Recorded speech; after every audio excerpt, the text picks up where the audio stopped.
Jenny Kilgore And do you asked write? him about the Yeah.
I pledge allegiance to the flag of the United States of America and to the republic for which it stands, one nation, under God, indivisible, with liberty and justice for all.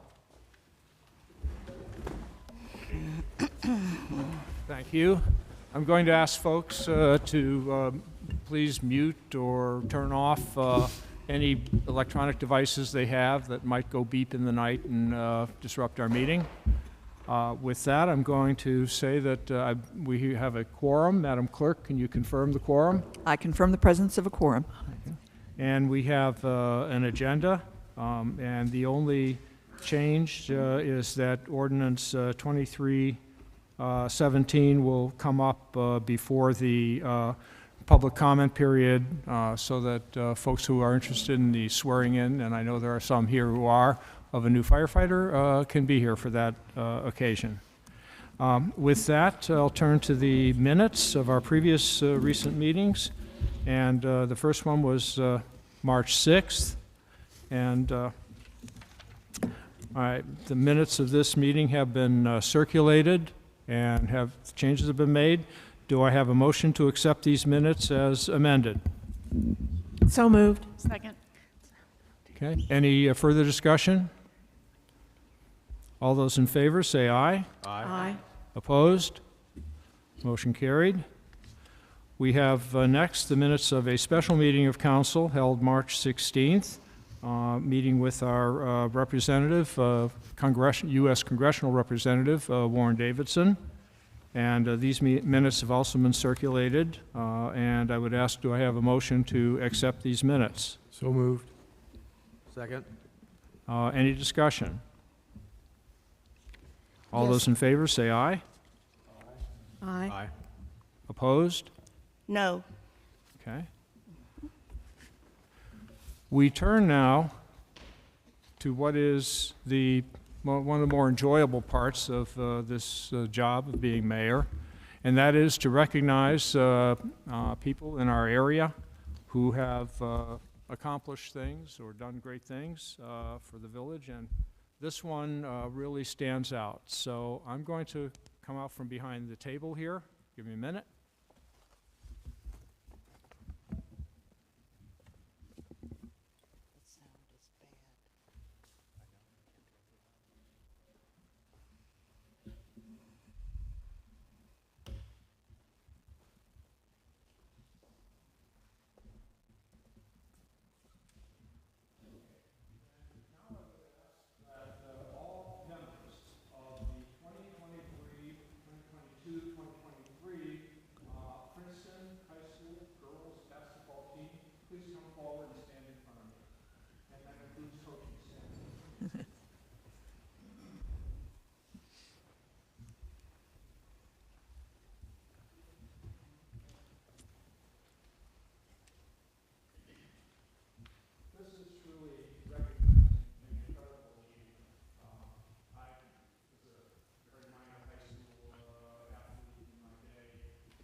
Kaylee Fortson, Lasagna Hill, Sully Williams, Mary Burton, Zayden Maven, Kira Brooks, Sanaya Carr, Paris Reed, Jordan Champion, and Heaven Sneed.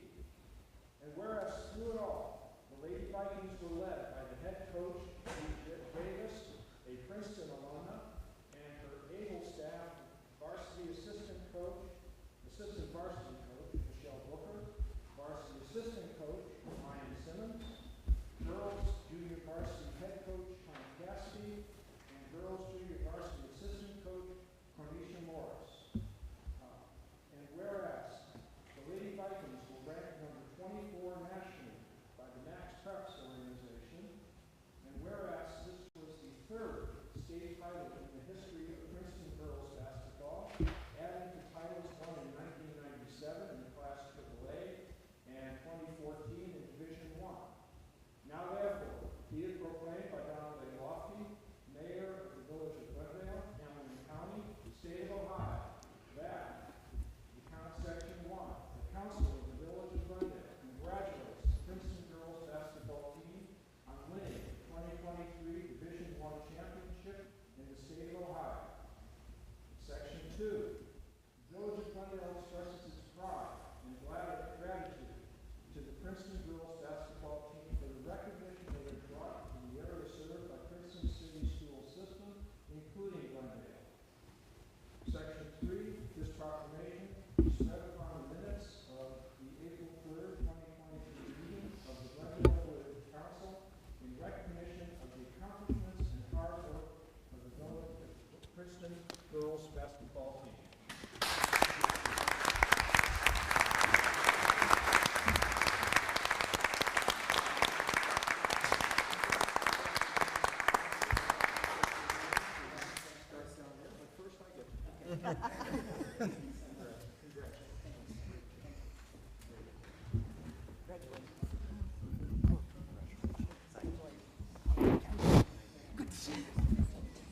I want to be like you guys when I grow up. Are you girls?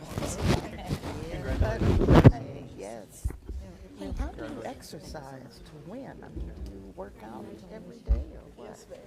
Oh, look good, looking good. Congratulations.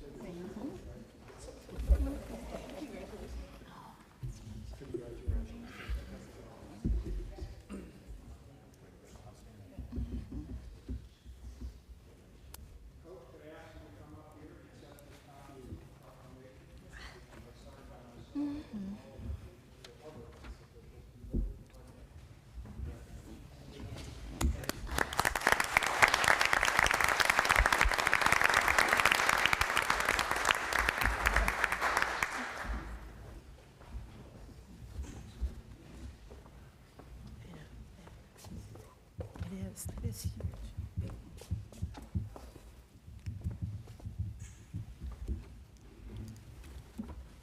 And next, as I said, we would be moving up in the, on the agenda, ordinance number 2023-17.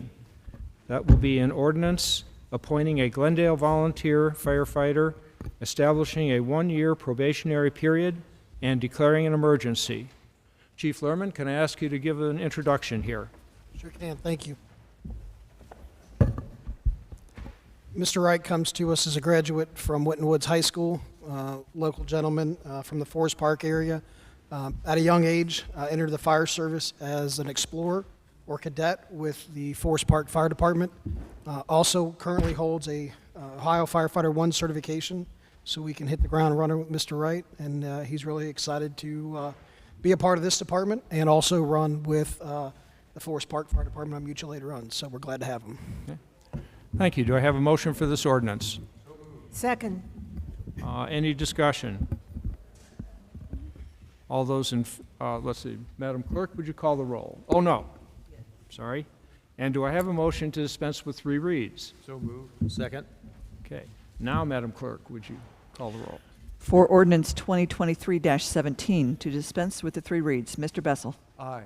Ms. Duke. Aye. Ms. Masenko. Aye. Mr. Basemith. Aye.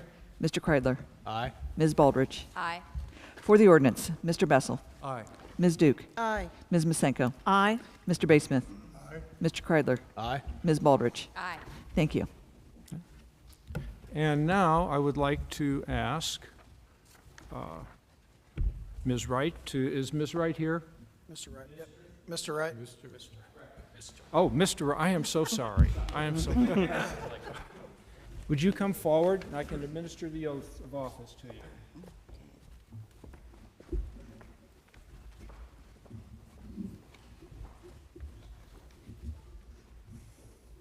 This is how I get my steps in here today.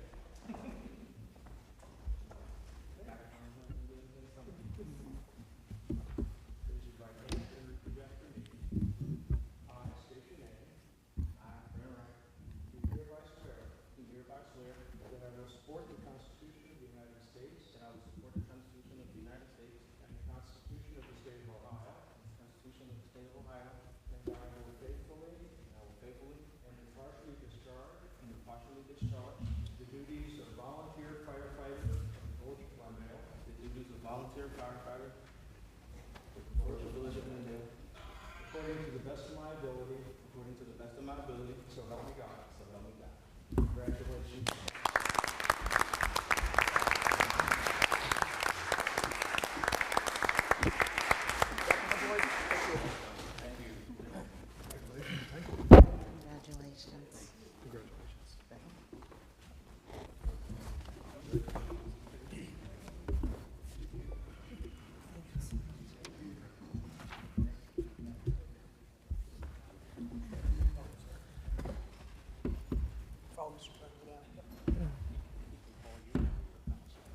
Next, we come to ordinance. What did I do? Huh? Oh, I'm sorry. That's right. So after the firefighter ordinance, which we pushed up to the front, we now have public comments. So does anybody wish to address council? Come forward.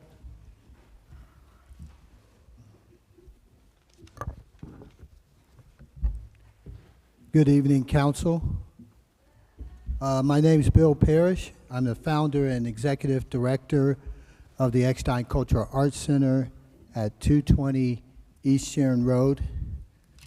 First, I'd like to thank Councilman Basemith, who attended the reception and discussion at the Scout House for the opening of the exhibit Camp Glendale, Salvation Army Camp, 1912 through 1958, on the evening of Friday, March 24th.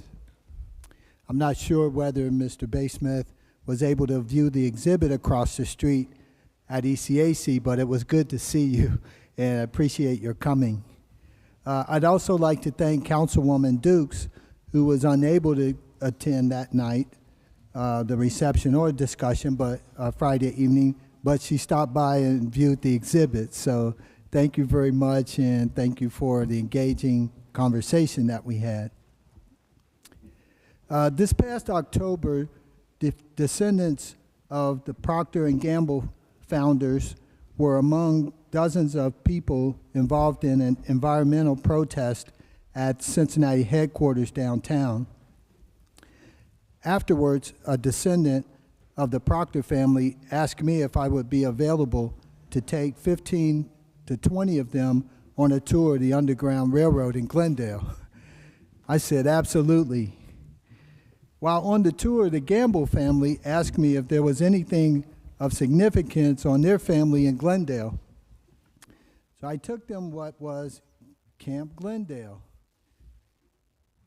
but what we now call Washington Park, and unpacked the story of their history with Miss William Gamble's contribution to make the camp possible. So I'm here tonight to share with council and for those listening, the listening audience, some insight on the exhibit and why the exhibit was developed. Camp Glendale, a Salvation Army camp, is significant to the historic village of Glendale, first and foremost for its history.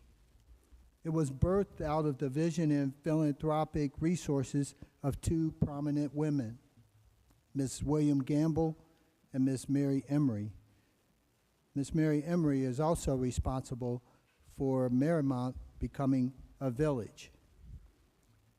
The camp consisted of 16 cabins, fruit trees, a swimming pool, ball fields, a cafeteria, and more. It was designed for poor and disadvantaged white children connected to the Salvation Army in Cincinnati. The camp was beautiful, as you will see in the exhibit, and served the purpose for which it was designed and by the people who had this great vision for a fresh air camp. However, Washington and Cole Avenues were the streets that lined both sides of the camp where black families lived exclusively. They were unable to use the camp. In 1958, when desegregation caused the camp to close and relocate to Morrow, Ohio, which is just north of Lebanon, the village decided to raise the entire camp, including filling in the swimming pool.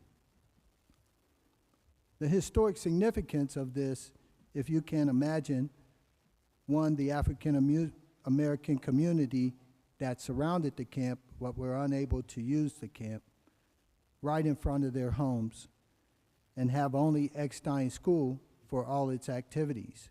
You have about a minute. Which to this day has no playground equipment on it.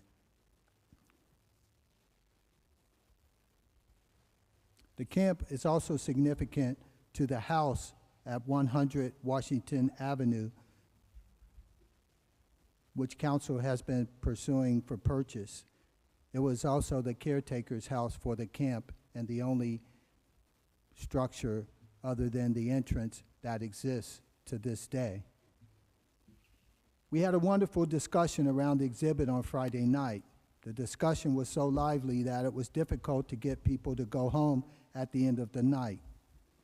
Beyond creating a dialogue around our historic village, my result is not for tons of people to come and view the exhibit. The result is been turned into submitting a National Register questionnaire and application to the state of Ohio to have Camp Glendale considered for the National Register of Historic Places. Mr. Parrish, Thank do you you, for do you have this. additional things to say, if you want to? I will entertain a motion to extend your time. No, I know what the rules are. Okay. Does anybody else wish to address council?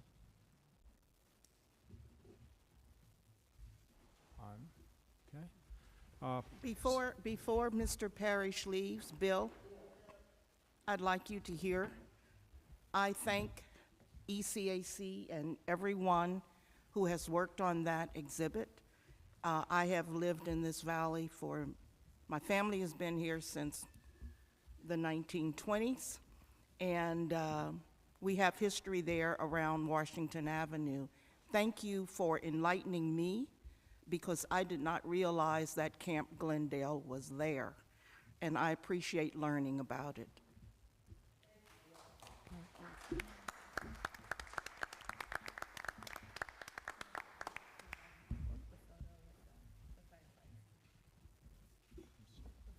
Yeah. Oh, sorry. Okay, we have a photograph to present, or are we going to take the photograph? Take photograph. Okay, okay. Mr. Wright, can you come forward? We're going to do a photo op here.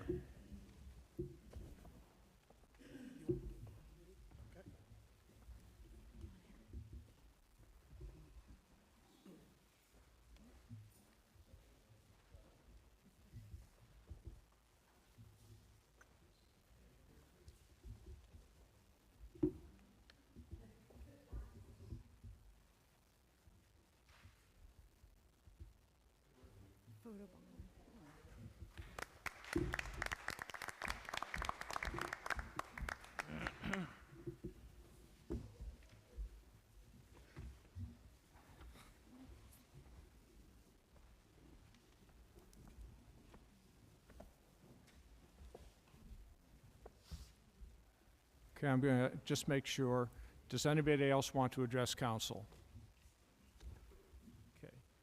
Hearing no one, we're going to move forward in the agenda to ordinance number 2023-18. It is unfortunately mislabeled 2023-17.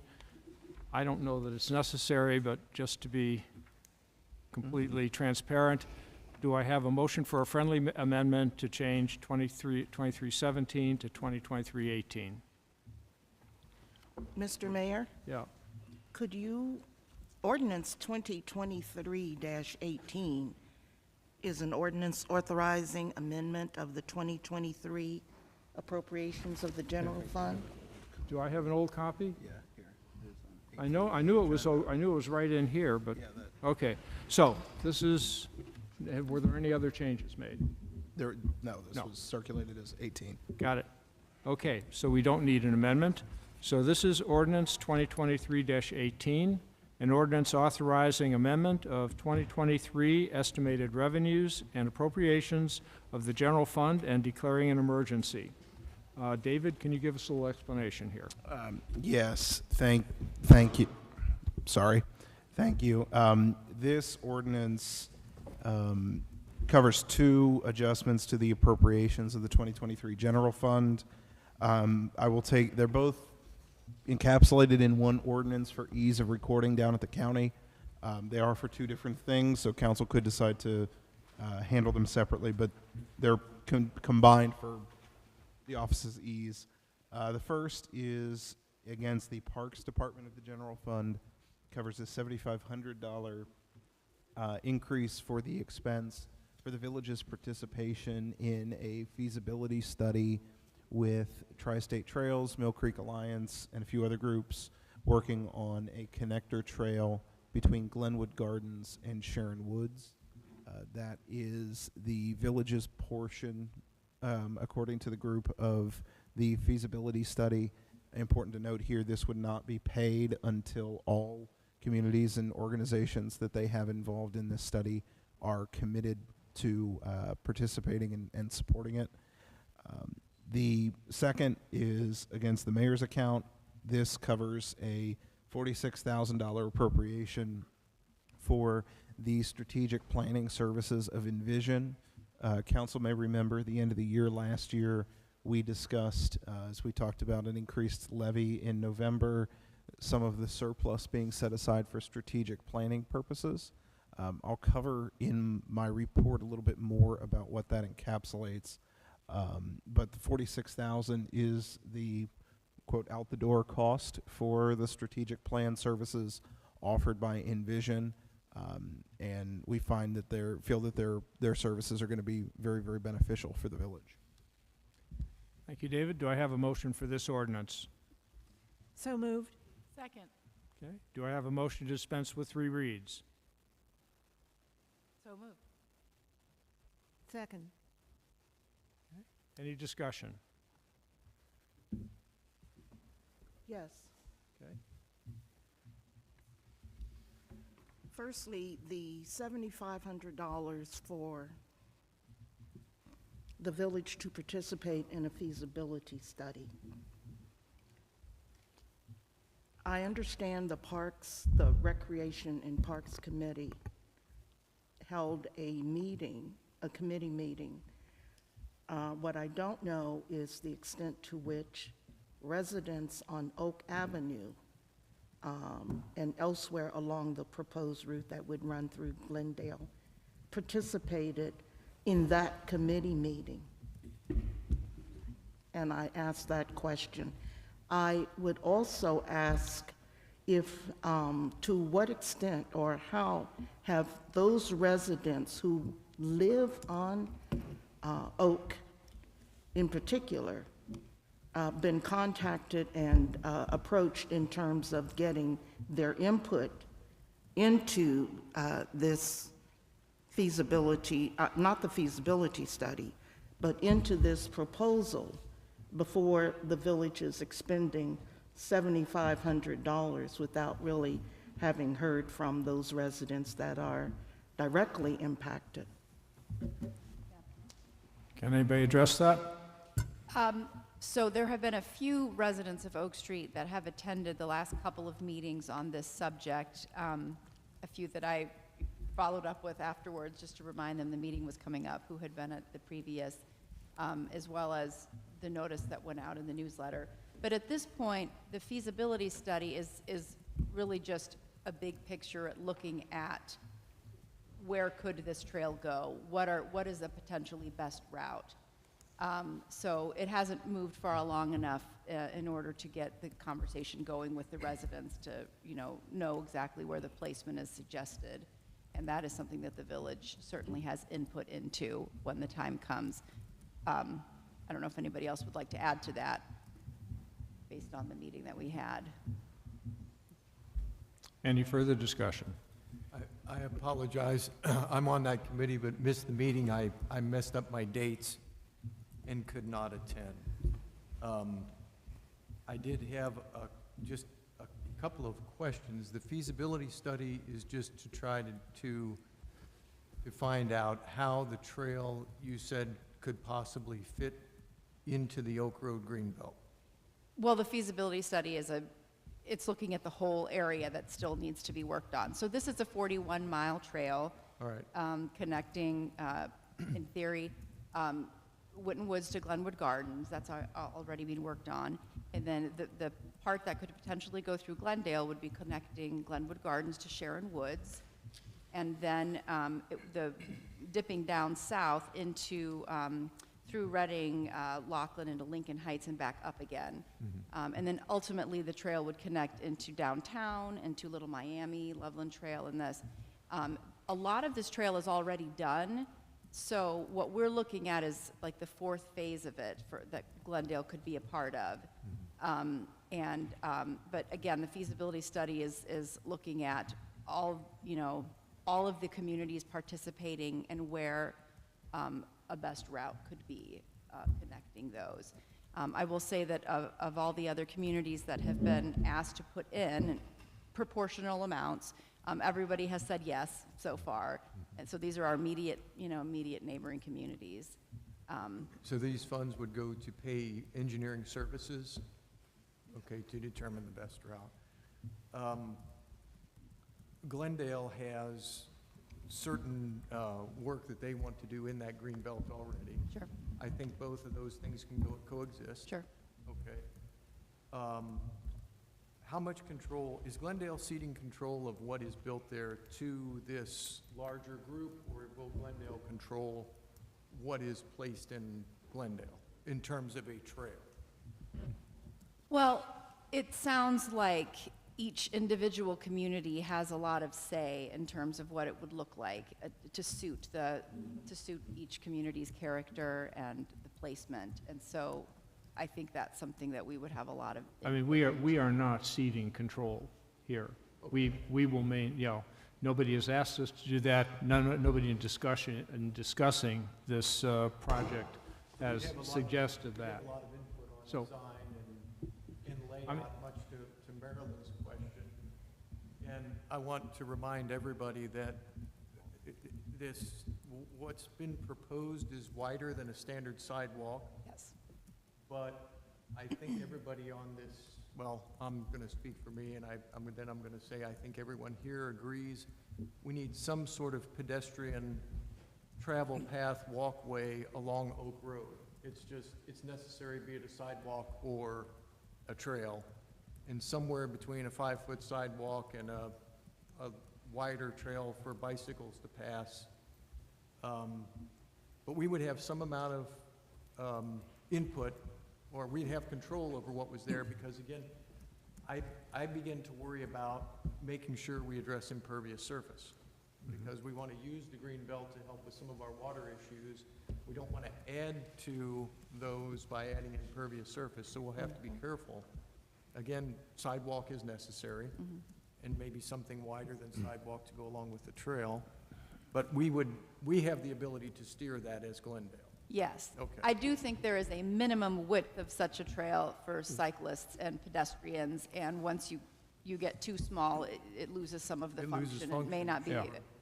able to connect in with the larger. Well, I think it's fair to say each side has a veto here, that the people who are doing the trail, who are putting this project together, could certainly decide not to do it in Glendale And Glendale, because we own the land, Yeah. could certainly decide, we don't want this, as you are showing it, but we need to see what they want to do first. So can someone describe to me what happens if it goes a different direction than what you just described? Suppose it takes a while to get everybody aligned, and Glendale has an opportunity for a grant and decides we're going to make our own trail, we're going to move forward on our own because we want pedestrian access in that area. That would be a decision of council.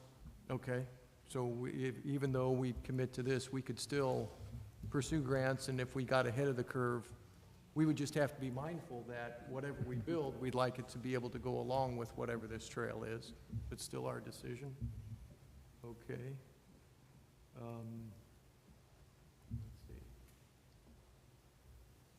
Let's see. That's it, I think. And also make sure that anything we commit to does not slow down our own infrastructure improvements that we have to make. No, we have discussed that. They understand the retention pond is planned to go in pretty soon and the rough placement of it, and one of the lead engineering groups that they are looking at using is our village engineer. It's Kleinger's. So there's some overlap there. And, Sure. Yes, and I think any of the work that we do up there will be fairly far away from the street, which is probably the ideal area for a path. yeah. Okay. Well, as long as we're able to control what happens, and if we decide the east side that would connect the east side of the tracks needs to remain a sidewalk, or that we have some level of control over that, I'm kind of okay with it. Let me- Any further discussion? Yes, let me inquire further about the residents who live particularly on Oak between Congress Avenue and Greenville, on the south side of Oak. Are those residents being notified, not notified is too legalistic a word, informed and asked directly for input, inasmuch as the preliminary paths that have been presented so far are adjacent or right next to their properties? I personally have not reached out. It's my belief that we are at too early of a stage in the project to do that. I absolutely would believe that we need to do that and engage the community who would be, living near, adjacent to the trail. So I agree with that, but I think we don't have enough information right now to come forward with. Well, I would ask the village to insist that these residents be informed and allowed to provide some kind of feedback, or not feedback, input. Sure. Early on, at this stage, I recall when the trail was being considered in Wyoming, there were literature, there were letters to the residents all along that road, which is Oak Avenue, another Oak. And those residents were invited to come and participate in community conversations or focus groups. They could provide written input if they chose, but being that they were right across the street from where at that time in 2014 it was being talked about, their input was being sought, and I think we should at least seek the input from those two households. Sure. Agreed. Mr. And- Duke, did they install the trail in Wyoming? Yes, but it took several years, and it was it was at least a year, perhaps a year and a half for community input, focus groups, that sort of thing. The trail path was approved by Wyoming Council. Now, I'm not on Wyoming Council, so I cannot speak, but inasmuch as I was privy to those communications, I am very familiar with it. A path was made for the trail, and then a year or so later, it was gravelled or paved. A year or so after that, it was reconfigured because it was deemed to be too steep. And to this day, it is very functional and very well received when you look at the usage of it. But the community input was critical. I will add that there is a plan after the feasibility study is done to have at least one community input session, and they made that clear to us during that meeting. I believe that I shared with everyone on council the slideshow. It was a very detailed presentation from the Mill Creek Alliance and Tri-State Trails at our last committee meeting. I'd be happy to send that out again if anybody would like to see that. And the minutes from that meeting are also posted, the draft minutes at this point. Amy, did they, excuse me, did they explain how the path would cross the railroad tracks? No, those are all details that come later down the road after they've really looked at the landscape. Thanks. I mean, to me, the understanding, the $7,500 is a pledge to participate. Yes. There's no bill coming anytime soon. It gives us an ability to be part of the process versus sitting on the sideline and wondering what's going to happen. So, you know, I encourage council to consider this because I think it could be good for the community. We do have a safety issue on Oak in terms of pedestrian access for people so that people don't get run over. So I think this, as Mr. Bessel pointed out, there could be an interim step, but I think this is, I think probably be good for the village to participate in the process. Yeah. I just will add, I think, as I've been researching projects like these around the country, these types of metropolitan connector trails are springing up all over the country, and they're just, the data would show, very good for communities. They're very good for property values. People tend to seek out homes that are near these types of trails. It makes it easier to get out and use them. It's good for local businesses. People come in and drink your coffee and eat your sandwiches and look at your village square and leave. And it's a very quiet form of intrusion. These are people in hiking boots or on bicycles. So it does represent a bit of change and something new and different. And, but it also is a chance to finally offer some form of use as well as protection for the green space there on Oak if this were to go forward. So I personally think that we should operate with very open minds about what this could do for our village and what, you know, the advantages to us and the greater community as well. Further discussion? I have discussion on the other topic of the Okay. ocean. I have no questions about the potential need for a consultant to help us strategize. However, I think it's premature at this time.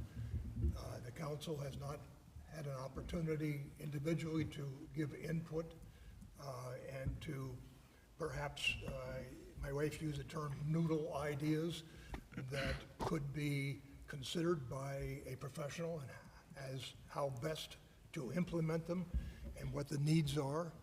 In looking at the documentation provided by the consultant potential, they are very thorough, but they address in their examples a lot of issues that we can't address. For example, business development, and we don't have the capability of developing a lot of business in the community. There may be ideas that I don't have and others haven't mentioned, but I think it's appropriate that the council have an opportunity to make suggestions, to do some groundwork, to set some ideas as to what we would like the consultant to achieve, rather than the consultant interviewing us perhaps one at a time and trying to assimilate what each of us thinks when we can spend that time in advance and then at a future time engage a consultant to assist us.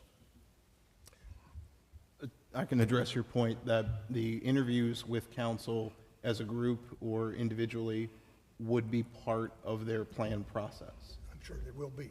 So that would be what you're referring to. The consultant has expressed an interest in coming to the next council meeting to cover in detail their proposal, as well as what their plan would be to progress forward on a strategic plan.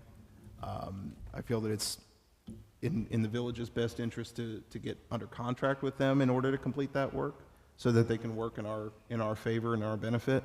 But they would certainly take the input and direction of council into very heavy consideration during the construction of the plan. Well, I continue to think it's premature to engage a consultant professional and at the cost of $42,000 without further consideration. Is there any further discussion? Hey, David, have you, you've been in, I know you've obviously been in touch with Envision, but have you also been in touch with the Madeira city leaders? Yeah, I had, actually, it is because of Madeira that this process was even proposed as part of our budget work at the end of last year. I had a conversation at the time with Tom Moeller, who is the now retired city manager and is actually on Envision's staff of Madeira. He and I had a lot of professional contacts over the years, and we were just sort of talking shop, and he mentioned the strategic planning process and paced out a lot of advantages. In my opinion, the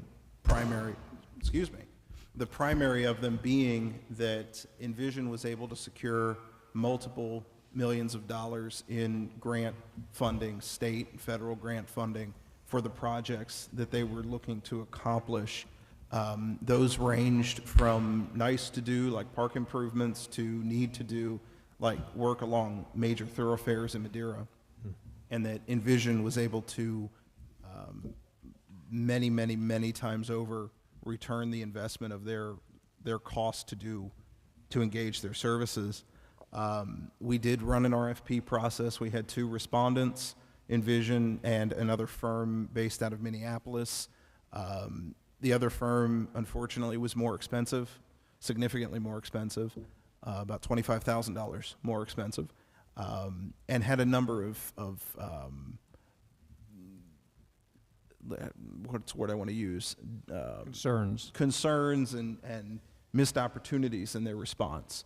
That I didn't feel like they tailored it to meet our needs and meet our RFP, whereas Envision met it point by point.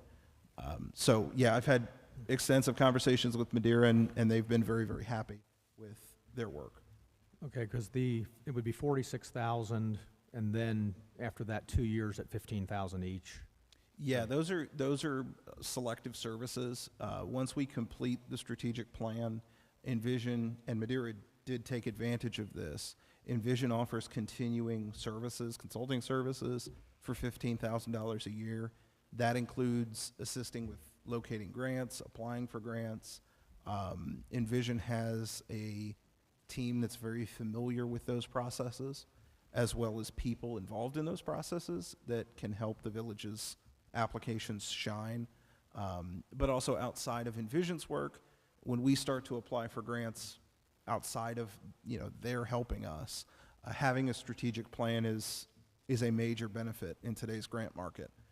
It's something that some grants even require in order to secure that funding. But would there be any reason, after the 46, would there be any reason you could foresee not spending the 15 each year? Unless I'm sorely surprised by Envision's work. But for now, I think we have a road ahead of us with the initial strategic plan and that work. Envision paces 10 to 12 months to get that done. But I think that it's an intriguing offer to help us secure big funding for projects in the future. It's an option. It's an option that we have no obligation to take, and so it's hard to speculate. By the time we're done with the strat plan process, we might decide we know enough. we might decide that there's somebody else out there who can provide the services they're offering at a better rate or would be a better, more suited. And so we're just looking right now at, we had two bids on in our request for proposals, and one of them was much more expensive and failed to address the points that we had said we wanted considered. The other one addressed every one of the points we wanted considered, and they were less expensive.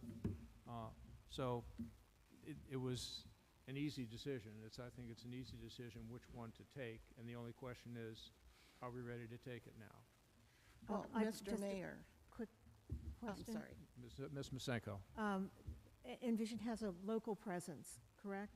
They have Ohio. They are based in Ohio. The other firm is based in Minneapolis. Minneapolis. Yeah, we don't They have have to one fly. person here Got in the Dayton area. Right, just want to check. Ms. Duke? Yes, thank you.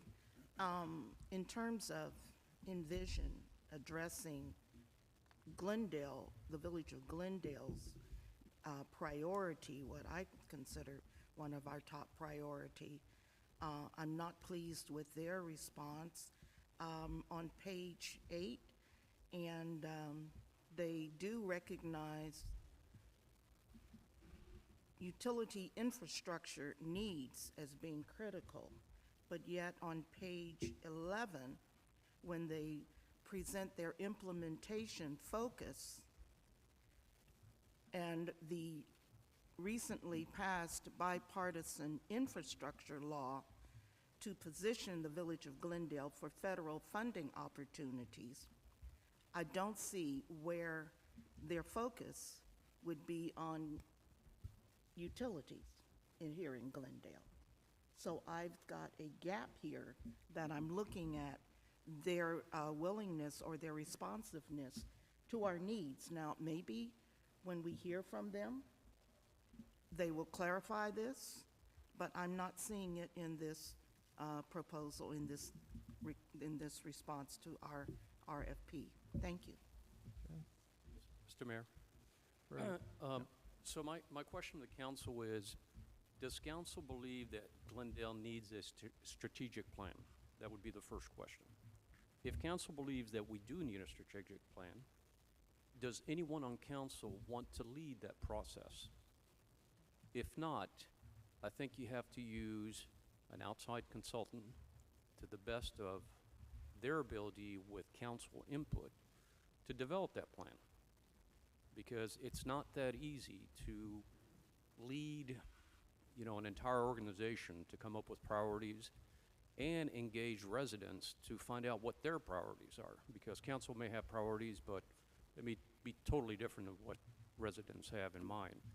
So it's to engage council, it's to engage residents, to put together a plan that can be somewhat transparent, the whole procedure and everything else. So to me, what they proposed is kind of an outline of some of the items that they can deliver for us. I think council needs to engage one-on-one with this organization to say, this is what we really think we need, and here's some of the shortcomings that we saw in your proposal.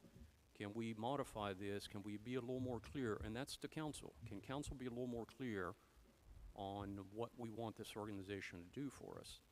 And can that be done still within the proposed cost to achieve that? That's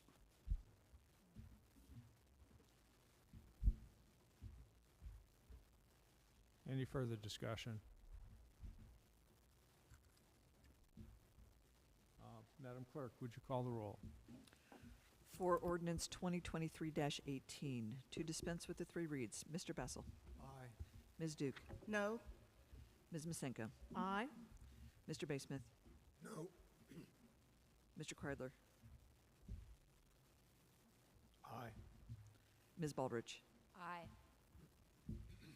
Mayor, Mayor, Sorry. since we need 5 votes to waive the read.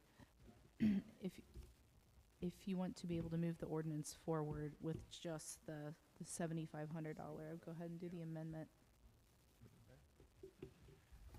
Okay, we do not have the votes to dispense with three reads.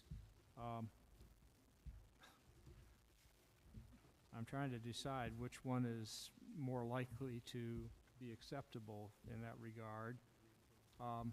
I don't think we need urgent action on the trails plan, do we, Amy? Mayor.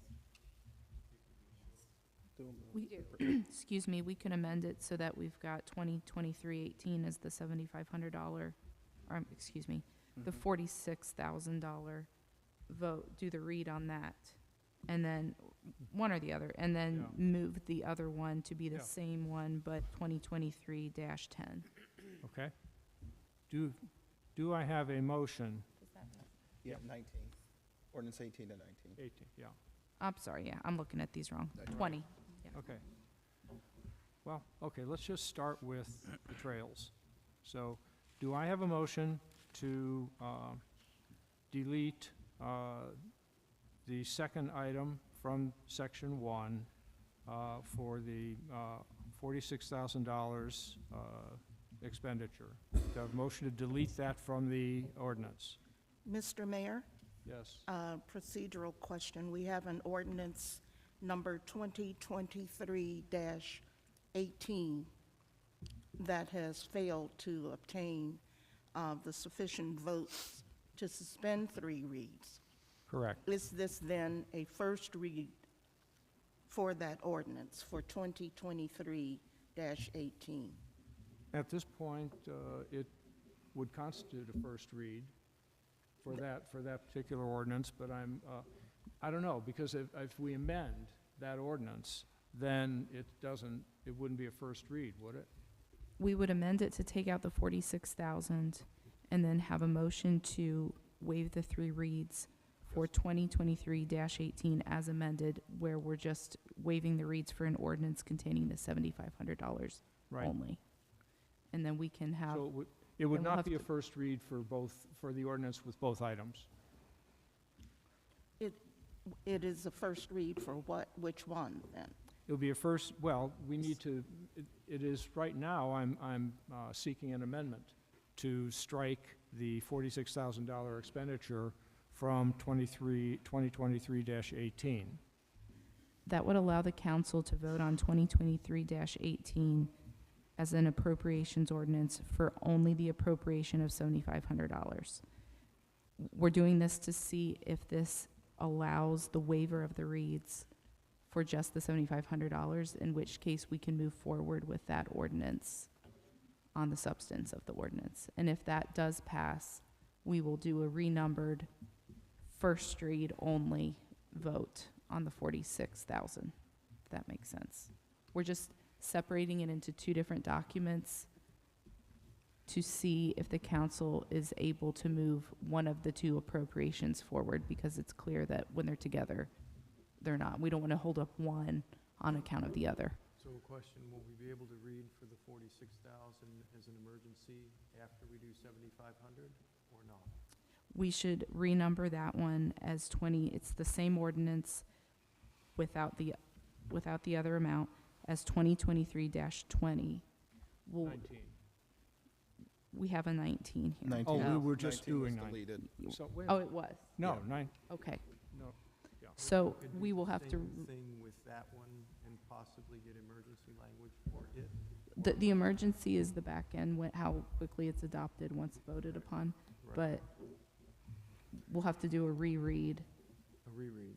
for, we're going to go ahead as if these are 2 different documents, Got it. kind of start over, Okay. and we'll go through just to see if one or the other Same sequence proceeds. for both, okay. Yes. And so what, I'm sorry, ahead. Mr. Mayor, then what I'm hearing is that we would tonight have another vote to suspend 3 reads for what would be a new ordinance, No, to- an amended ordinance. an amended, well, And a new one for 46. and a new 46. one, Yeah. and Yeah, a new yeah. one. And You're a new one. That's for what the- I've said. Yes, Yeah, we would okay. have a second vote on 3 reads to Yes. suspend the reads for a new ordinance to authorize the $46,000 or $40,000. Right. But so far, we don't have a motion, even a motion to amend.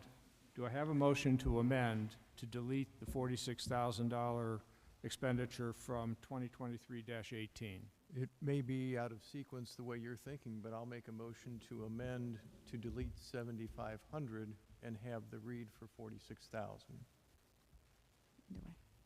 Okay, I can live with that too. Is there a second? Second. Okay. Discussion, further discussion. Okay. My only point in doing this is that, to me, there's some level of urgency in my mind to begin a strategic plan for the village. And I would like to see where that one can go. And the 7,500, to read that in the same fashion and see if we can get emergency language for that as well. But there may be some time for that because it will take some time for other communities to coalesce around it possibly. But I see there's more, to me, there's more urgency in the strategic plan than there is in the trail money approval, and that's why I flipped the sequence. Amy, isn't there some external pressure? There is some urgency, and I would say, you know, we met on March 21st, and since then, they've already raised at least half of what they've asked for in order to move forward with the feasibility study. So it's just that if we drag our feet, it slows things down. So, Mr. Mayor, as confusing as it is tonight, Okay. especially in this room where the sound is terrible, I will be voting against these motions to amend and would suggest that, as it stands now, this comes back to council at the May meeting in separate ordinances. Well, I think that's what we're trying to do now, is get separate ordinances here, because we recognize that they're two totally different subjects. But this would give, we this have- would, yeah. I'm sorry, Okay. this would allow a second read for, or rather, the withdrawal of 2023-18 and the presentation to council of two separate ordinances at the May meeting. To ask a question of council, because I agree with Mr. Bessel's assessment that a strategic plan is significant for the future of this village.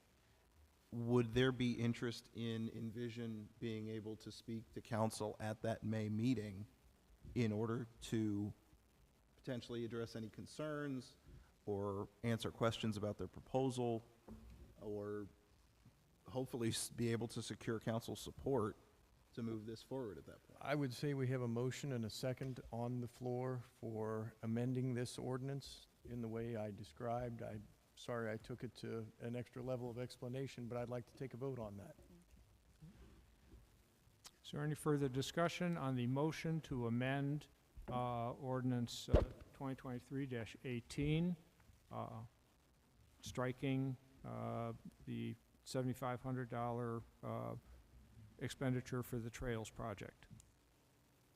If there's no further discussion, do I need is this verbal or? No, do a roll call vote. Madam Clerk, Motion to amend. would you call the roll on the amendment? I'm sorry, would you read the title of this, or the motion again? It is a motion to amend ordinance 2023-18 by striking the expenditure of $7,500 for the Trails project. Which means the emergency language is still there. That is Yes. correct, but the emergency language is, as you know, about the ordinance going into effect immediately rather than after 30 days. It is not about waiving 3 reads. We will have to take a separate vote to waive 3 reads on the amended ordinance.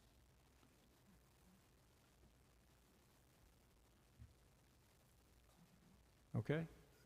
Madam Clerk, would you call the roll? Okay, to amend ordinance 2023-18, Mr. Bessel, Aye. Ms. Duke, No, Ms. Masenko, Aye. Mr. Basemith, Aye. Mr. Kreidler, Aye. Ms. Baldridge. Aye. Thank you. Okay. Okay, the motion is carried, and we have an amended ordinance on the table now to spend $46,000 on the, targeted for the strategic plan.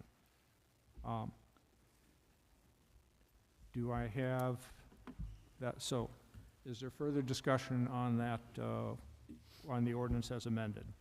Mr. Mayor, could you repeat what you just said? Again, the sound is I'm sorry, terrible down I here. apologize for our sound system. It's been this way ever since the Planning Commission meeting. This is an amended ordinance of 2023-18. The only change in that ordinance is to strike the $7,500 expenditure for the Trails project. Sorry. My computer. Okay. So that is that's the only change we have. We would retain the expenditure of $46,000 for the strategic plan.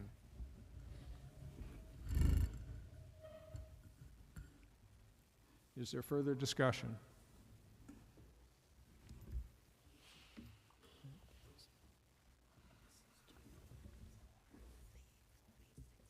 Okay, Madam Clerk, can you call the roll? Okay. Nope. Do I have a motion to waive 3 reads on the amended ordinance? So moved. Second. Okay. I haven't heard any further discussion. Madam Clerk, would you call the roll? I couldn't hear you. Is this for the 4,500 or the 7,000? 46,000. 46,000, yes. This is to waive 3 reads on the 46,000. Sorry, so I have a clarification. Are we This still is a, using the original motion for the ordinance prior to amendment? This is the motion, this is the ordinance as amended to be an ordinance appropriating 46,000. Okay, do we need another motion and second for the ordinance itself? Is it, no, this is the ordinance was on the table. right, With a motion and a second. okay, We have amended it. okay, And we now have a motion to dispense with 3 reads on the amended ordinance. okay. My notes are a mess here. Okay. To It dispense. is confusing, I It is. apologize for that. It's okay. To dispense with the 3 reads, Mr. Bessel, Aye. Ms. Duke, No? Ms. Masenko, Aye. Mr. Basemith, No. Mr. Kreidler, Aye. Ms. Baldridge. Aye. Okay, so that one's Okay. got the. The first motion read. has failed, and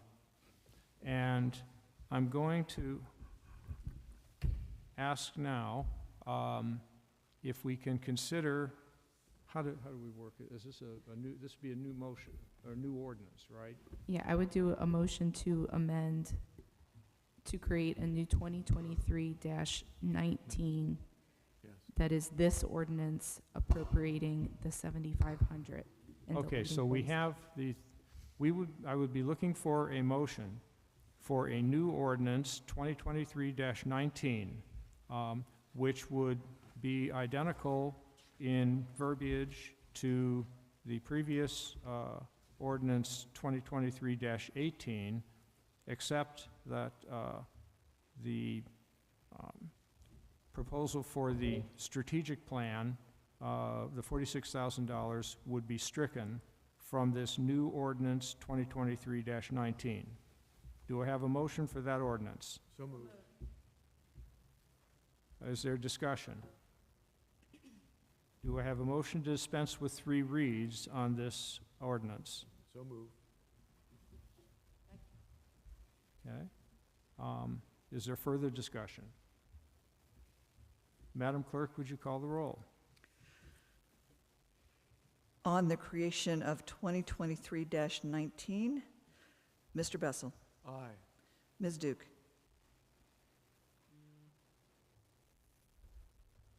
Aye. Ms. Masenko, Aye. Mr. Basemith, Aye. Mr. Kreidler, Aye. Ms. Baldridge. Aye. Okay. To dispense with the 3 reads on the new 2023-19, Mr. Bessel, Aye. Ms. Duke, No. Ms. Masenko, Aye. Mr. Basemith, No. Mr. Kreidler? No. Ms. Baldrige? Aye. Thank you. Okay.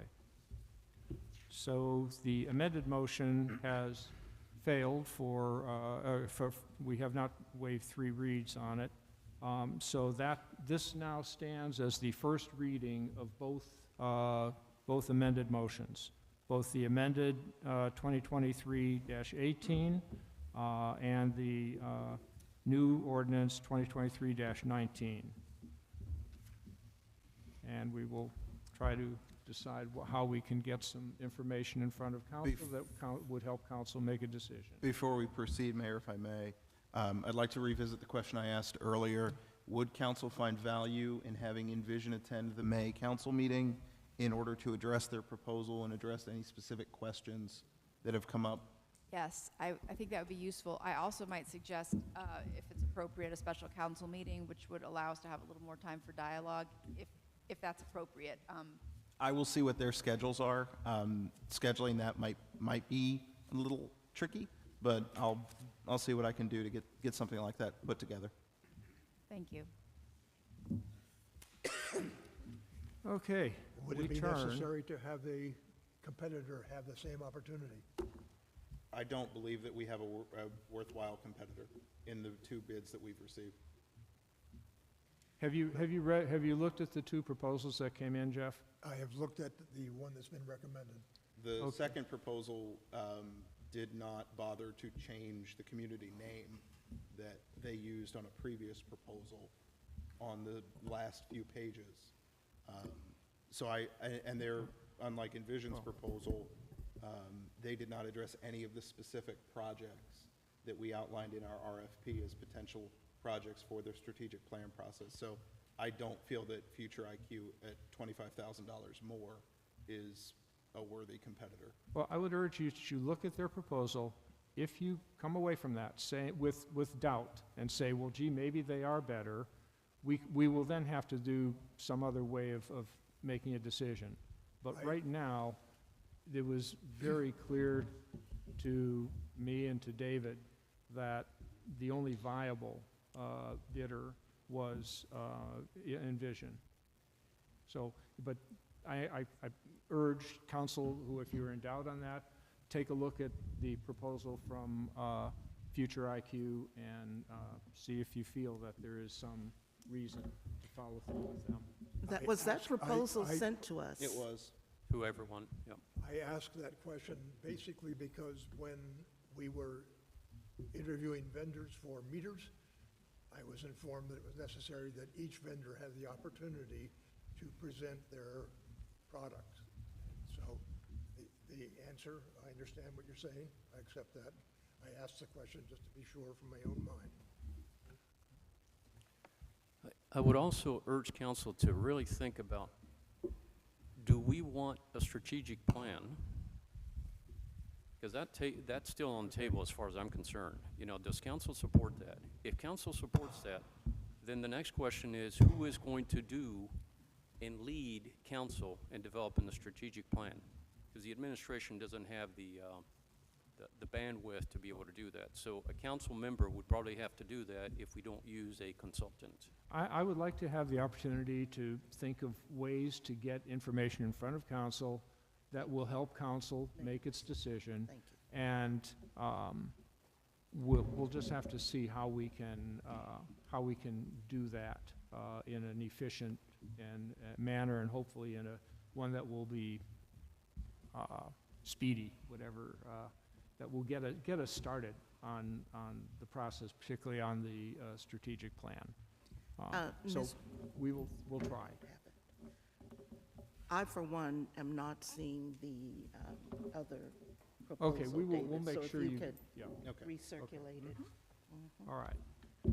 Okay, we're going to turn now to a resolution. A resolution urging the legislative branches of the federal government as well as the state of Ohio to enact legislation to further protect citizens of the village of Glendale from the inherent dangers of a train derailment on the tracks located within our village. And, are we okay? Okay. and to protect our citizens from the deleterious effects on health and safety caused by excessive idling of trains in our village. This resolution comes out of course, the train derailment in East Palestine, Ohio, which had terrible health consequences and dangers up there. We had, and a resolution was circulated by the Ohio Municipal League to, if municipalities wanted to chime in and, indicate their feelings on the need for legislation to protect against train derailments in the future. On my own, I added language about train idling, which has been a serious concern within our village, and so I felt like this is something that is also federally regulated. There is no opportunity for the state or the municipalities to enter into this. The resolution has been circulated. I would ask, is there a motion for the resolution 2023-09? So moved. Discussion?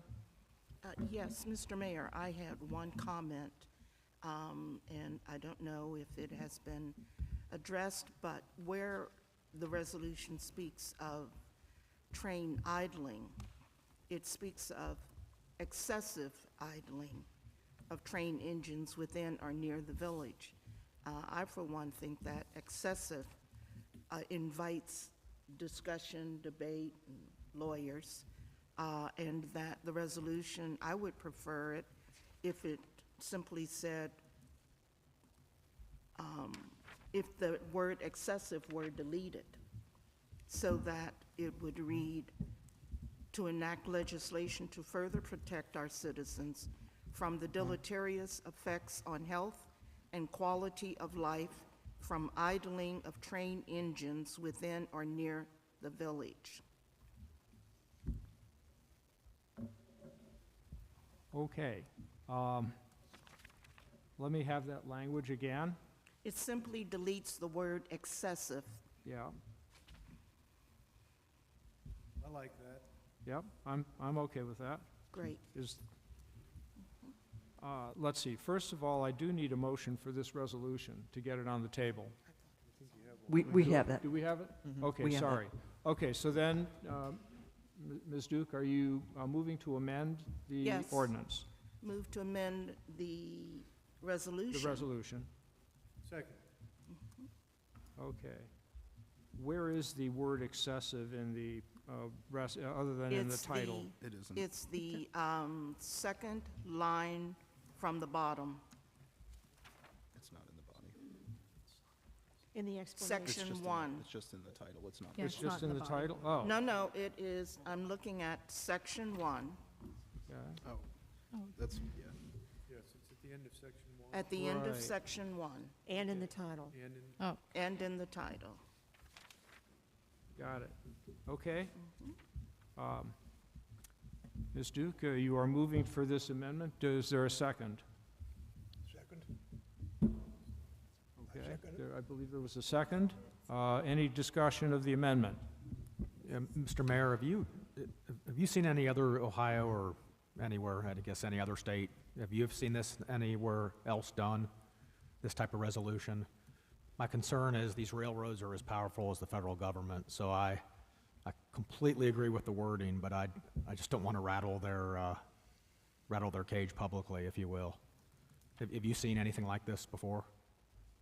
No, not that I'm aware of, but I think we're entitled to express our views, the views of the village on this, and to get this issue of train idling somewhere in front of the federal government, which is the only ones who can do anything about it. And to be very candid with you, we have some residents who are very upset about this, and I think absolutely having this aware. language in there will let them know that their council has them in mind and is trying to help. I mean, I know several of the residents, so I'm very aware. I just don't know. It's a very powerful two railroads. Mr. Mayor, if I may comment, Yes. I understand the railroads are powerful, but that is the legislative and administrative process which the congressman spoke of when he met with us.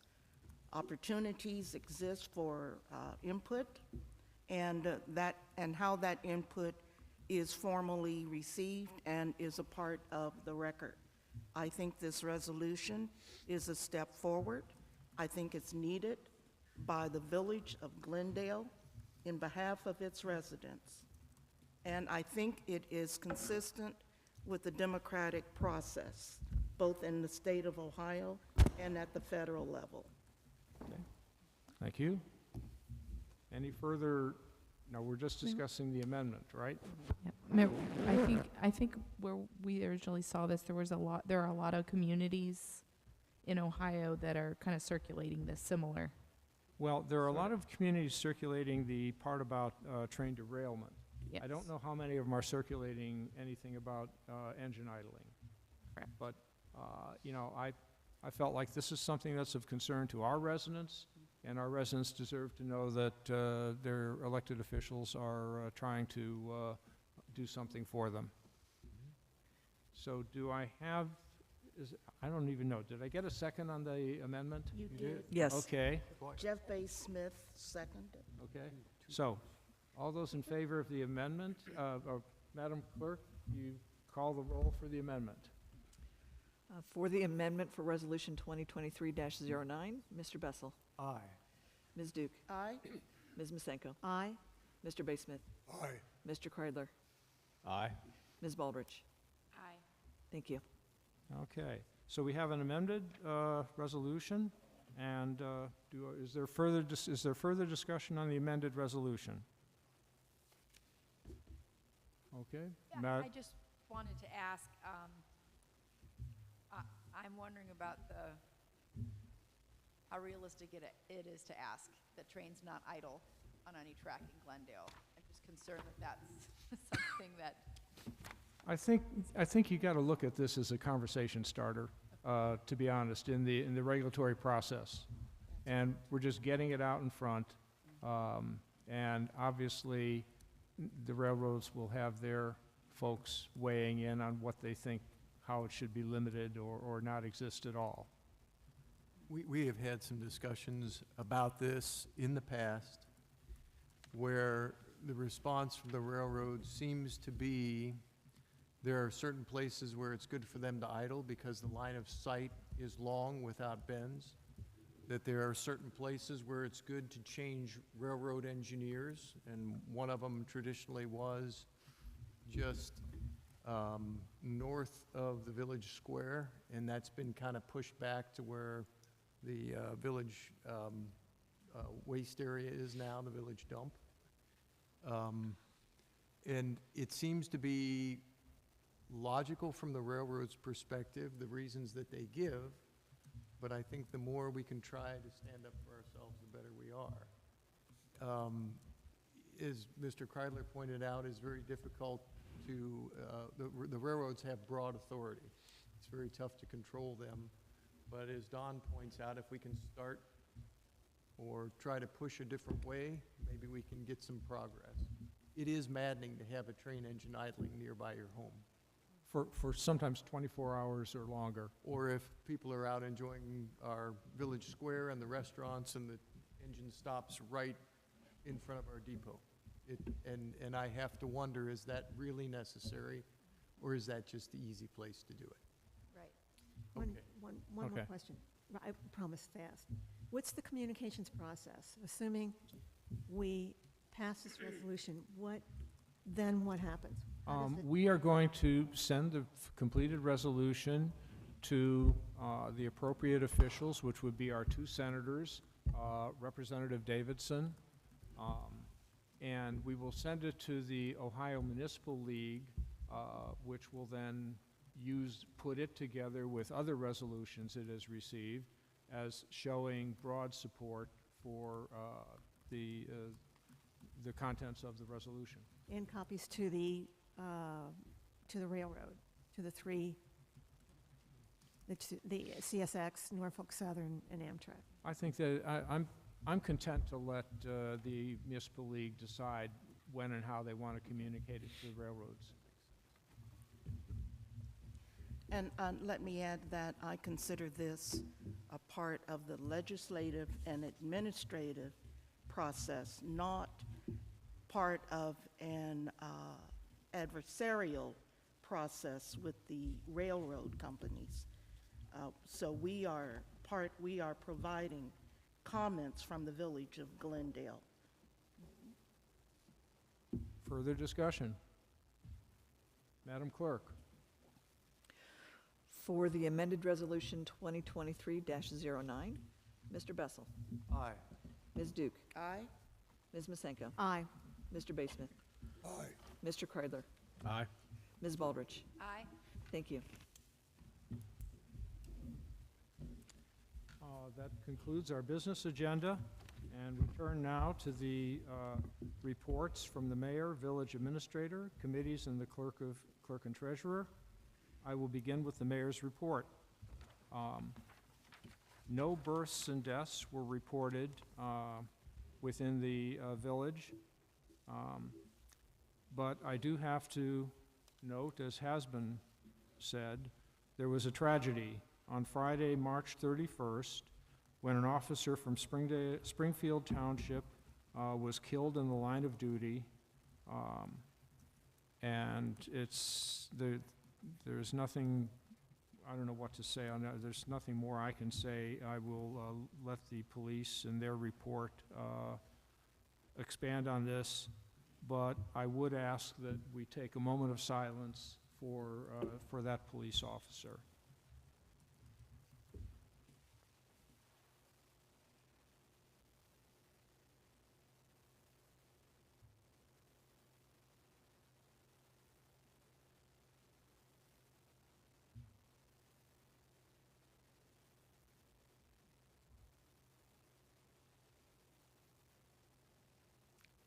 May he rest in peace.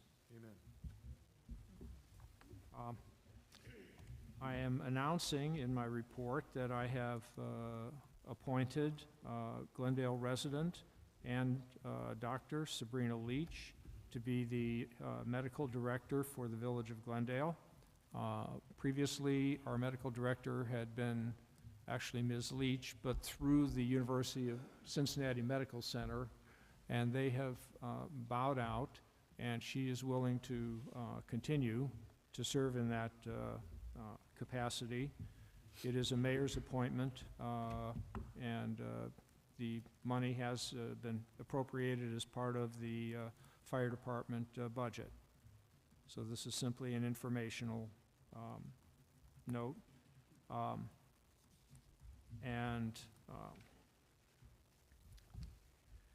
I would now like to just ask that you bear with me a little bit on this. I know we've had a lot of speaking here, and I'm going to try to keep this brief. This year, the end of this year, will mark 8 years that I have had the privilege and the honor of serving as the mayor of this village. And there's a great deal that has been accomplished in the village during that time. I think everyone can be very proud of many of those things. There is, as you may know, an election coming up on November 6th. And from time to time, I have been asked, are you going to run? To be candid with you, I've wasn't sure for a while. And I've given it a lot of thought. And I've decided that no, I am not going to run for mayor in this coming November. Give you 2 quick reasons for it. One of them, the sort of unselfish reason that I think the village will benefit from having a new person in this position. I think that new person will have new ideas and will be able to take the village maybe in different directions that haven't occurred to me. So I am looking forward to seeing what happens in that regard.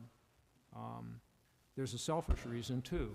As many of you know, I just came back from a long trip, and while I was on that trip, it occurred to me, I want to take more trips, and I want to see more things that I haven't seen before, and do more things that I haven't done before.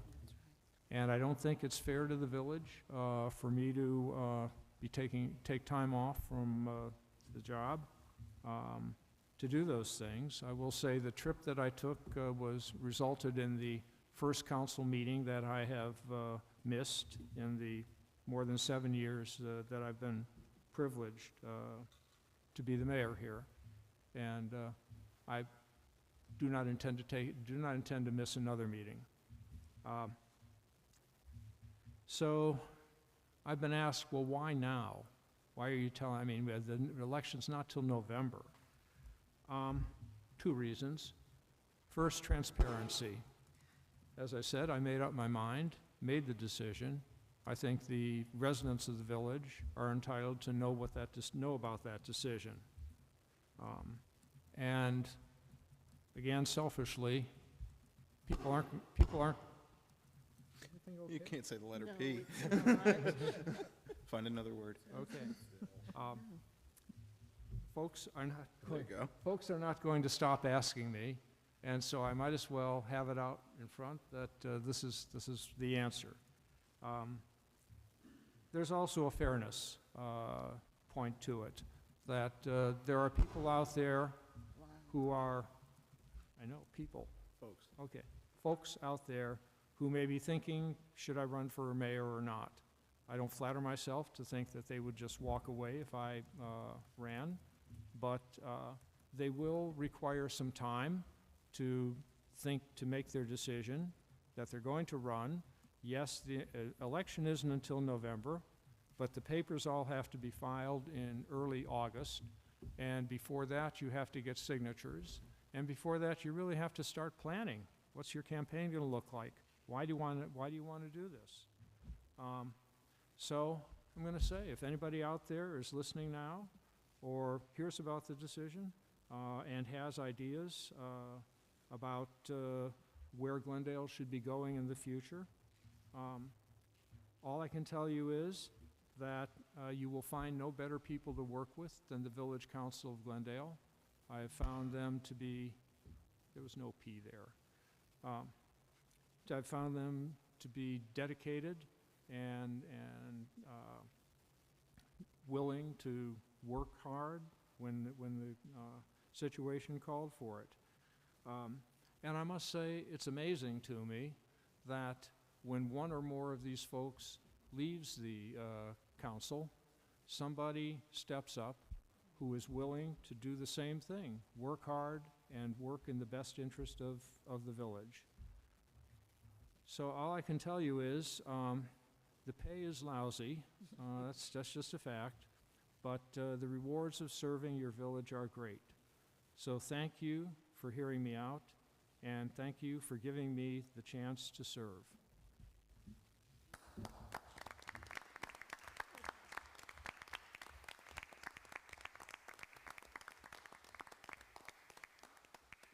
Mr. Mayor, Thank- you're not done yet. You have to wait until the end of the year, so you still have work to do. Is that right? Yes. I was just going to take off. Yeah. No, we got work to do. So I'm turning this over to the village administrator for his report. Thank you, Mayor. So I am planning on having Envision attend at the absolute last option, the May 1st council meeting. I will reach out to all of you to try to schedule a special council meeting to have a more engaging discussion than what we can have in a formal meeting. We'll see how schedules work out on that. We are having a utility billing open house on April the 15th. That's the weekend after Easter. The village office will be open. That's Saturday from 11 to 3. Spencer, Sally, and I will be in the office helping folks sign up for our new online utility billing system so they can get paperless bills if they'd like. But additionally, we will have our new credit card processing system in place hopefully by the end of this week. but it'll be a good training opportunity for those that are interested in things like auto pay, which I think is something that a lot of folks have been looking for a long time, as well as things like text message payments to eliminate a lot of that, the production of paying your water bill. So we're looking forward to a good crowd on the 15th. I will say it is a bring your own device kind of party. So bring a laptop, a tablet, a cell phone. We'll get you set up on the office Wi-Fi and get you all signed up. Help folks enter credit card information. We will not keep credit card information, but help folks enter it. Help folks enter in usernames, passwords, that kind of stuff. So we're looking forward to that from 11 to 3 on the 15th. And that'll be at the village office. NIC, our code enforcement group, has been in the village since the 20th of March. Had a couple of meetings, the mayor and I have had a couple of meetings with them. They will be working with our current code. I'm hoping to have some amendments to that code for discussion here over the next couple of weeks through the police committee. And so with that, we are excited about the opportunity to get moving on code enforcement. The new organization has some very visible things, specifically a yard sign that reads "Notice of Violation," that we hope the community will see as a good thing, that we're engaging with some of these problem properties and focusing on them. So we're looking forward to that relationship growing. Additionally, and finally, we're making a lot of headway on the bank transition. We are full-fledged with Huntington. Now we have one remaining Fifth Third account that we are keeping open only to catch those stray direct deposits that we receive. But things have been going very, very well, and we're very happy with the tools and services that Huntington offers. So if there are any other questions, otherwise, that's my report. David? Yes. Aaron's Fox sale update? Yes, thank you, Nancy. I forgot about that. It has been posted on the county website. I will circulate the link. I spoke to them today. They approved it today. It's being posted, and I'll circulate the link. Additionally, the Hamilton County auction will, the gentleman that runs it at the county will be circulating it to a few folks that he knows that are interested in antique vehicles. So we'll hopefully have some progress on that. It is available for sale through the end of July. Figured that keeping it up longer means that more eyeballs have a chance to see it. Thank you. David, quick one. When do we plan to put the other excess vehicles on the auction site? I'll have, more than likely have an ordinance at the May meeting with those vehicles on there, and then we'll get those uploaded. Okay, thank you. David, could I just make a request that we utilize the village newsletter to remind residents that there's work being done in the neighborhood? I know Duke Energy has been busy in my area, and we're gonna, since we have more work coming up with the water meter replacement, I think people aren't as used to having anyone knock on their door anymore, and sometimes they encounter some frustration and lack of respect when they come. So I just think it would help if we remind residents that there will be people coming, and we need to let them do their jobs. It is infrequent, unfortunately, that Duke communicates to us that they're doing work. Same with Cincinnati Bell. But of course, whenever we catch wind of a big project, we do be sure to communicate that information out as much as possible. Thank you. Madam Clerk, would you call for the committee reports? Finance Committee, please. The Finance Committee did not meet. We will meet in this month to look at the first quarter results for the village and just kind of compare those to budget. I'll schedule offline. That's it for finance. Thank you. Fire Committee, please. Fire Committee did not meet in March, but I'm expecting to call a meeting this month for a quarterly operations update, and I'll get with the committee on that to schedule something. Over to Captain Lehrman. Thank you.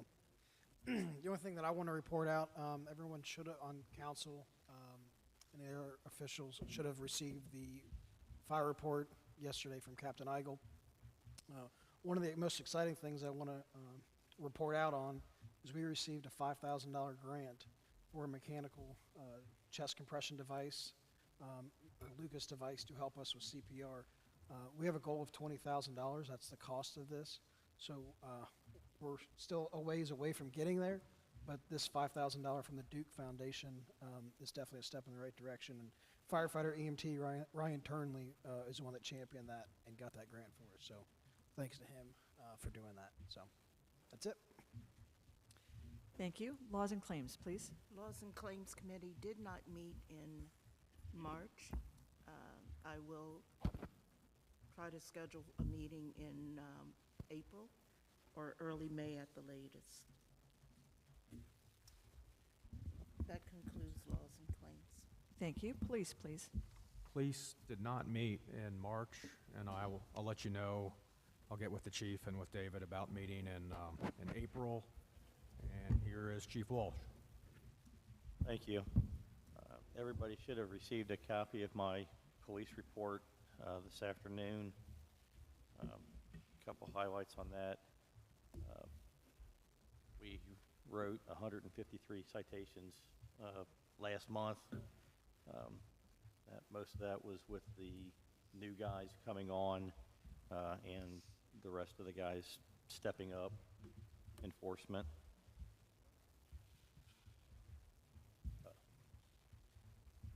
This morning we had a burglary. House was entered on West Sharon Avenue early this morning around 6:30. Sergeant Hilling and myself responded, investigated, talked to the resident. Things were going through. The burglar was not there at the time. He was arrested shortly after, walking down Church Street. So an arrest was made on that.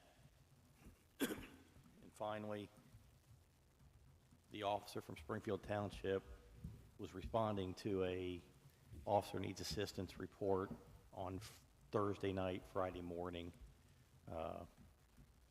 At some point, he deviated from his route and was involved in an auto accident. In that auto accident, him and the passenger or the driver of the other car were both killed. So we're asking for prayers for both of them. The funeral for the officer will be on Thursday.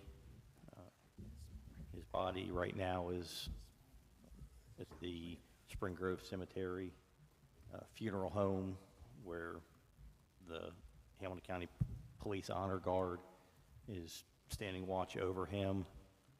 He'll be there until Thursday when his funeral happens. That's all I've got. Thank you. Public Buildings and Historic Preservation, please. Public Buildings did not meet, but Amy and Mike, we need to meet in April for sure with Tom Aldifer, so I'll be in touch via email, and probably this week. And David, I'll get with you first about Tom's. I'll let you know as soon as I hear from him. Okay, thank you. Thank you. Recreation and Playgrounds, please.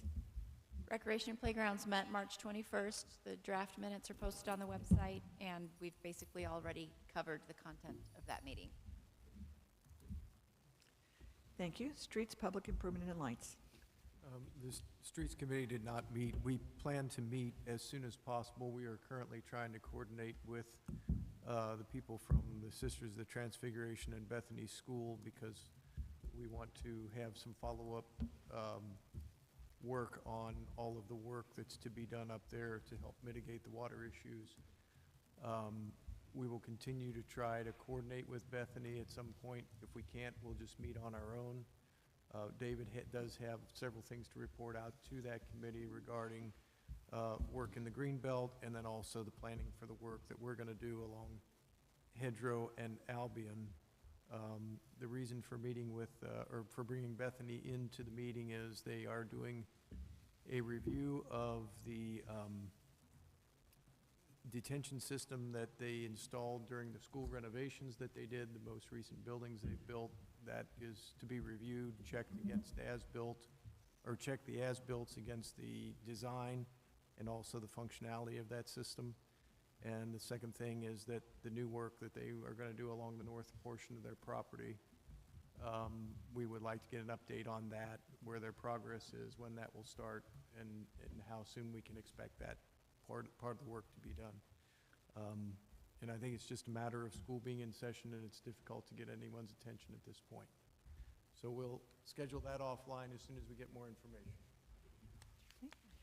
Thank you. Utilities, please. You said utilities. I'm having difficulty hearing it clearly. Utilities Committee did not meet in March a second time. We did meet early in March, but that was before the last council meeting. We haven't met since then. We will plan to do so in mid-April, of course. That will be arranged offline. Thank you. Thank you. Okay, and that concludes the committee reports.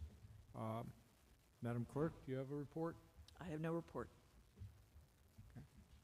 And our treasurer, Mr. Bogrand, do you have a report? I forwarded the investment summary to council, so you have that at your disposal. If you have any questions, let me know. I don't hear any questions. So we turn to the financial reports. We have received the general operating check register and the February 2023 financial reports. Right? Mm-hmm. Do I have a motion to acknowledge receipt of these reports? So moved. Second. All those in favor say aye. Aye. I do have a question. Opposed? Go. No, I'm not. Yes. I do have a question. Oh, I'm about sorry. The items.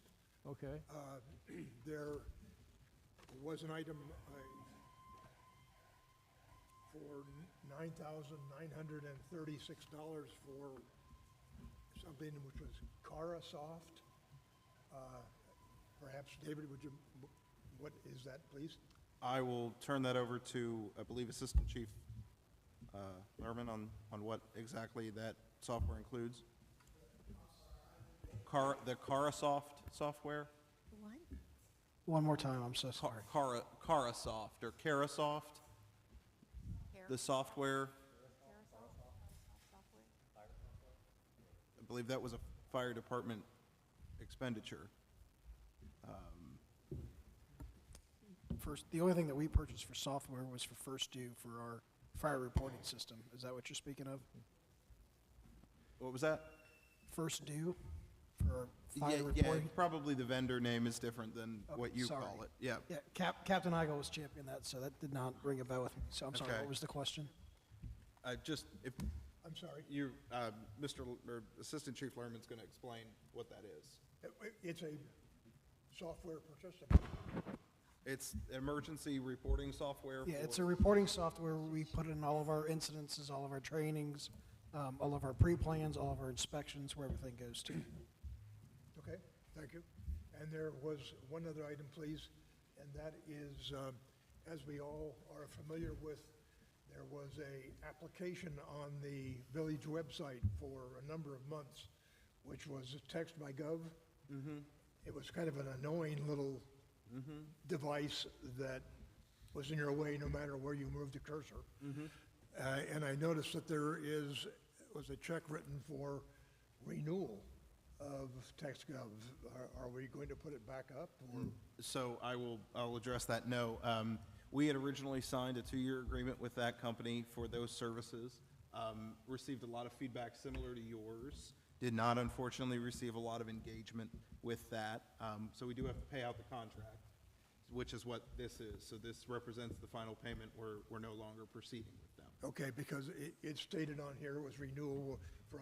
or the- That's just a purchase order check description. There's, Oh, okay, yeah, that's no, fine. we're finished with them. Didn't really want to see that back myself. Okay. Thank you. Okay, thank you. We had a motion and a second to acknowledge receipt of these reports. I want to make sure that we have a vote to accept that. I think we do, but can we just Everyone who will acknowledge receipt of these financial reports, say aye. Aye. Opposed? Motion carried. Chair will now entertain a motion to adjourn. So moved. All those in favor? Aye. Opposed?